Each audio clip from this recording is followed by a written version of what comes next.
I was looking at this bush and I noticed a cane borer. And a cane borer will bore into the cane after you've cut it off and pruned. And it may go down 1/4 of an inch, it may go down 1/2 inch, it may go down 10 inches. That's why we tell people to use Elmer's exterior glue.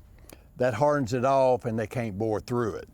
So what I'm gonna do is cut that out because there's no nutrients going through that cane.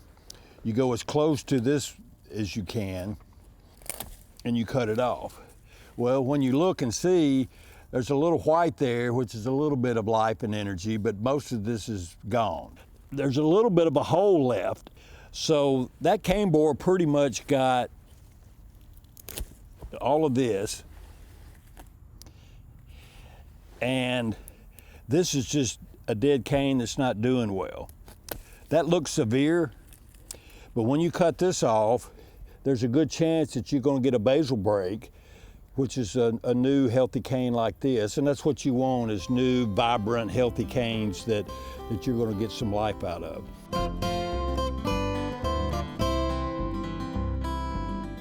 Thanks for watching. We have other quick tips. Just subscribe below.